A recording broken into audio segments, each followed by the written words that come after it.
carrying them to safety. The displays of heroism were staggering.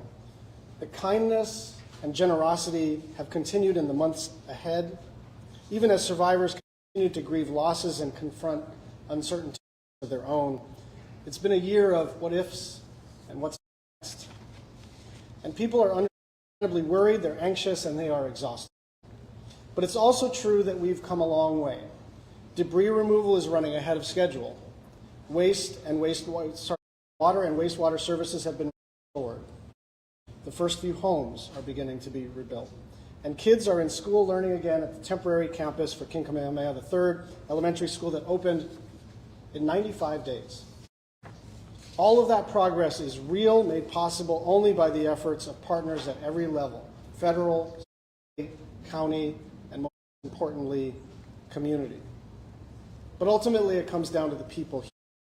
Bound by shared grief and common resolve, they've banded together to help one another in any way they can. Their grit and their grace and their generosity are proof that for as long and difficult as the road ahead will be, we can get through this by sticking together. We've come a long way, but we still have a longer way to go. And our promise is that we will be there with the community for as long as it takes, every step of the way. Mahalo.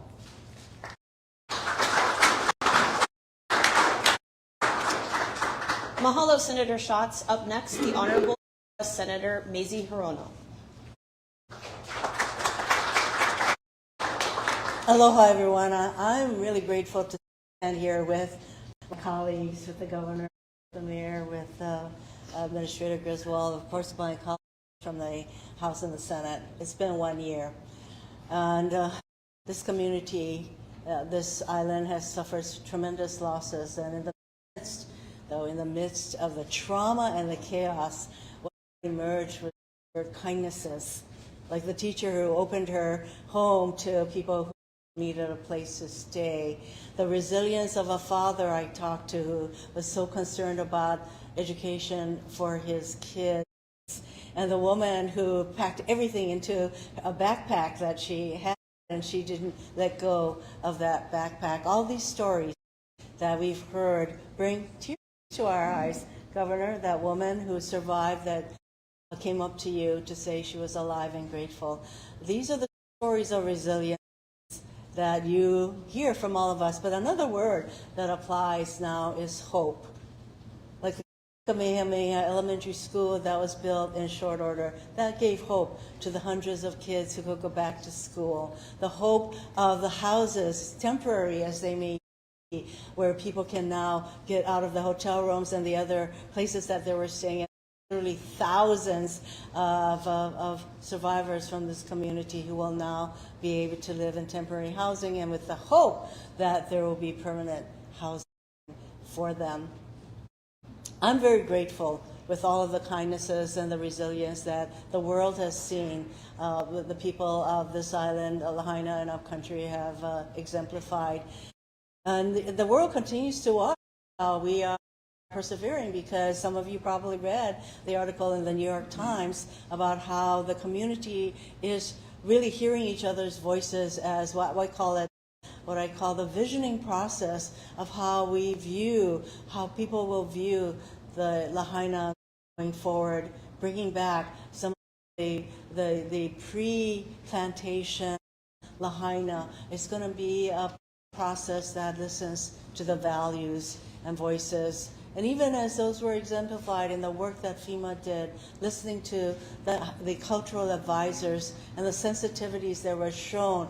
You know, when I talked to the FEMA people, they said they'd never experienced anything like this, where there was just such a recognition of the need to listen to the cultural advisors and the sensitivities that were shown, and they learned something from their continuing presence here. So it is all of us standing together. And today we received a letter from President Biden saying that he continues to be resolved in his support for the rebuilding of this community. And we all know when he came here with Joe Biden in the hot sun, as we all stood there and literally held our hands, that is how we're going to go forward, standing strong together.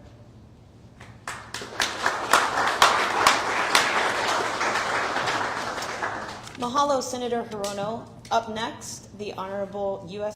Representative Jill Takura.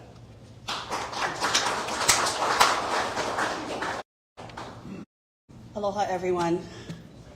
Mayor, Governor, it has been quite a year. Quite a year. You know, it's a year that no one could ever have imagined, a year no one would wish on their worst enemy. Quite frankly, the things that we have been through, the things we've seen, the stories, as you're hearing, that we have heard, the hands that we've held, the lives that have been touched by this tragedy. And yet I will tell you that on my way here today, the one thing I felt was a sense of gratitude. It doesn't seem like the word that would come out today. There's a lot of other feelings, I assure you, we're all feeling right now, right here in this moment. But gratitude. Gratitude that, as hard as these last 365 days were, I was surrounded by the very best of us. Every single person in this room, every single person out there, survivors, family, people from around the country, the world, who came together to say that they were going to be here to support our community. Every single person in this room, behind the cameras right now, our frontline responders, our community that stepped up in ways we could never have imagined to give everything they could. Even if they couldn't give, they gave more. To be surrounded by all that gives me such a feeling of gratitude right now. My staff, Deidre, she's here somewhere. When I said we were never going to leave, I meant it. She has been here since the very first days my feet stepped into Lahaina. And I assure you, we have absolutely never left. And because of that, I cannot help but feel right now so much gratitude for all of you and all the people who have made such contributions to this community, have supported them. And I know based on that, you will not leave us. We are not leaving you. As Senator Schatz said, we will be here every step of the way. That is our commitment to you. And I was thinking back to about a year ago when we started up our very first resource center there in Kihei. Some of you were there. It was absolutely chaotic. Hundreds and hundreds of people swarming in to get help from every federal agency, state agency, nonprofit we could. And I will always recall one interview I did. Chelsea Davis pulled me aside. I don't see her here today, but I'm sure she's somewhere on island. She pulled me on the side and asked me to just talk with her. And she asked me one of the simplest questions I could ever get from she's like, how are you feeling right now? And I will tell you, I could not answer that. I was so choked up. I was so overwhelmed with everything that we're feeling, experiencing, that I could not answer in that moment, which is something that really stopped me because I felt so much. And I will tell you now, if she asked me that question today again, I know how I'd answer. That Maui, Lahaina, Kula, our people here are amongst the strongest people I'd ever met. That in that moment of absolute tragedy, disaster, where everything was lost, where they were grateful for their lives, they were grateful. They were grateful. They were strong. They were helping neighbors. They were showing true aloha. They are the strongest people you will ever meet. And at that moment, I wish I had told her that I was surrounded by the strongest people that were inspiring me to continue going. But I will tell you this, even the strongest should never walk alone. And they will not walk alone. What you see before you here, what you see out there amongst you, we will continue to walk with them. We will be with them. You know, today is a very heavy day for a lot of us, filled with a lot of emotions and memories that we take back over the past 65 days. And I know sometimes for even many of you and for many of us, it can feel very lonely. Like the weight of the shoulder and expectations and demands and all that we want to do to support our community, from their mental health to their physical health to rebuilding everything. It can feel immensely lonely. But I ask you to remember this.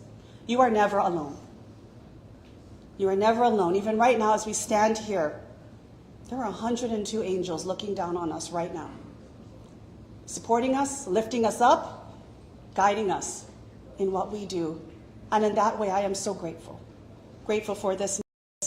And so as we take the time to go through the next 2 days, I would ask even all of you here, so many who are on the front lines continuing to work day in and day out, I ask that you would pause. At some point during this time together, pause and listen and feel and hear. And you will see that you are in fact not alone. That the 102 angels that we lost and so many affected, they are looking down on us and supporting us. They are amongst you right now. When President Biden was here, I remember some of the last words I said was that we tested. Our spirit will be tested. Our aloha will definitely struggle through this process, but aloha always wins. Look around, my friends. Aloha's won. Thank you.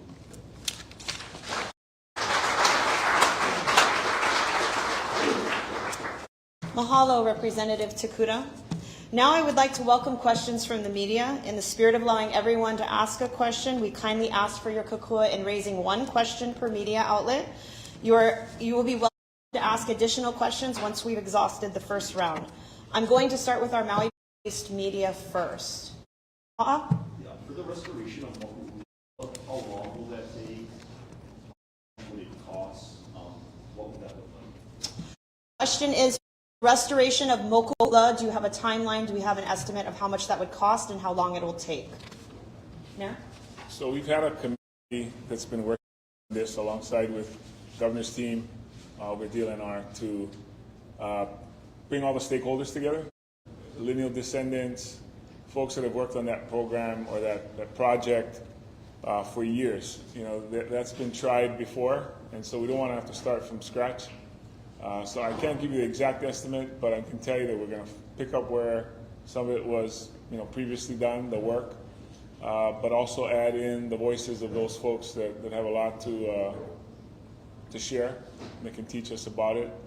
As far as the cost on that, again, as far as the land is concerned, the state has agreed to turn that over to the county, and we're looking for a nonprofit agency that will also oversee that over time. Yeah. So, yes, as Mayor shared, I think as early as 1962, some of those processes began, and we felt it important to make that formal first step. And that was today. So, Mayor and I are signing papers together today to expedite this transfer. It's a very critical piece of the recovery, but it's also critical that the community own this process.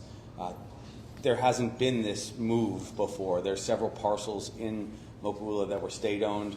Now they are in the control of the county to go forward as needed. All of the support still from DLNR, if there has to be resources for the waterway, for removal of debris and so on. So this is a huge first step, but we don't want to leave anyone out. Thank you. Next question. Colleen. With recent fires in Crater in Fulani, the county has been fairly to order evacuation. Can you talk about the way the Lahaina fire has changed how you evaluate the threat that a fire poses and when order evacuations? So the question is, in light of the recent fires that we've suffered here in Maui County, how has that changed the way that we approach evacuations? Mayor? So thank you for pointing that out, Colleen, because that's exactly right. We have a new team at heading up by MEMA, and they make that call when it's time, along with I saw our fire chief here earlier, along with the fire department. More tools available to us as well. We using more situational awareness with N5 sensors that can detect fires, smoke that can lead to fires. We are utilizing our police department as well. What you would know about Pukalani and what happened in Pihana recently, the police have gone door to door to let people know the potential to have to evacuate is. Being more assertive in our notification to the public, and that's intentional, and that will continue. I'll also add that the county council, also added an additional 29 firefighters to our county department, which will increase our surge capacity. And we've added an additional 13 people to our MEMA staff as well. We will now be staffing MEMA in Hana, on Lanai, and Molokai, where we had no presence in the past. So we are taking those steps to, again, get ahead of these types of fires that have been happening. Mahalo, Mayor. Next question. Catherine? Can you share any updates on the ATF report and the timeline for that? The question Can we share the update of the ATF report and the timeline in receiving that report? Mayor? So what I want to point out is the ATF report was commissioned by the fire department here on Maui, and that the fire department asked them to help us determine the cause and origin of the fire. That was their main. They did not do the report; they did that portion of it. And the fire department, it's not complete, although their portion needed to take into account the statements from the fire department or the firefighters, and that's the that we're waiting on. And when that's done, we are eager to share that with all of you. Thank you, Mayor. Next question. Mahealani? Mayor, you've been briefed on that ATF report. To the best of your knowledge, what caused the fire? The question is, Mayor, have you been briefed on that ATF report, and do you know what caused the fire? A lot of the information that's going to be in that report has already been reported out by the public, by video, by the media. But I'm not going to get ahead of that. I'm going to wait until the report has been formalized and that the fire department, has had a chance to put that in their after action report. Again, it's a portion of the report that we're putting out. So I'm not able to answer that right now. Thank you. Next question. Dash. Yeah, back to Moku'ula, the surrounding area, the kid coming in from school, there's a hotel that continues to stay. What do you envision? You say it's going to be the people of that area, the surrounding area. Is it going to be open space? Will the school be rebuilt? What about that existing hotel, a memorial park? What do you envision for it? The question is, what is the vision of Moku'ula going forward? Thank you for that, Dash. The way we envisioned it, because we don't own all those parcels, as you point out, is it will be phased. So this will be the first phase to establish Moku'ula. I don't imagine that the school, as we've talked about with a lot of people publicly, could ever rebuild that close to the shoreline. It was one of the reasons that we rapidly built the temporary school with the incredible help of the president and HEMA. What we were looking to do is to see if people would be willing to also trade lands or allow us to, if they would purchase them and give them a space somewhere near, but not right in Moku'ula. Moku'ula is sacred, and there were a few things that became very clear in the aftermath of the fire. One was Moku'ula was sacred and to honor the Hawaiian people and water rights. Another thing that became very clear that the community spoke out about was the housing question, as you know, and that's why the mayor and others, the county and us, have been fighting to restore housing back to the people. Those are like the two large signature spoken from the community. I defer to the mayor for more details. He has a lot more conversations with the community about what he would like ultimately Moku'ula to look like. Yeah, I would just say I think everything's on the table, and there are a lot of layers to this question, Howard D. Again, the folks that have worked on this project before, have a lot of information to share about how ultimately that, not just but Mokuhinia, how that whole area will come to be. The school is actually in an inundation zone, and so that's a concern that I think parents would have to have it relocated there or rebuilt there. But there are many other, areas around. You're going to hear the word, and people have used it, cultural corridor. That term has came up in the legislature. That discussion, again, is really what has to be put back to the community. And what I would say is the subject matter experts, the people that are familiar with exactly what are we able to do. Water is going to be an issue as well. The water's returned there. So that's a good sign. But again, we have to find out what impacts that have if we reconfigure that area. So we're working on it. If I could just add on to, one of the things that we have been really engaging on right now is looking at designating Lahaina as a whole as a national heritage area.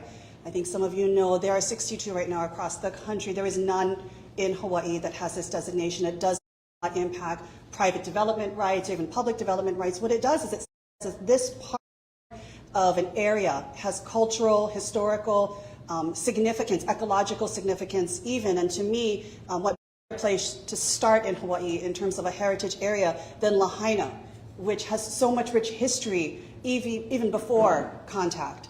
And so that's one thing that we've been working on. Our congressional delegation has been very supportive. I was able to pass it through committee in the House. What this could mean, it's just the study. We're just in the initial discussion phase with the community. But if it's actually designated, this could mean easily upwards of $1 million annually for a decade. Matched money, of course, that can go towards really making this what the community envisions it to be. So there's definite opportunities and partnerships, but it does start first and foremost with that conversation with community. So. Thank you. We'll move on to our next question. Okay, with no other questions, this formally concludes our press conference. Thank you. Aloha.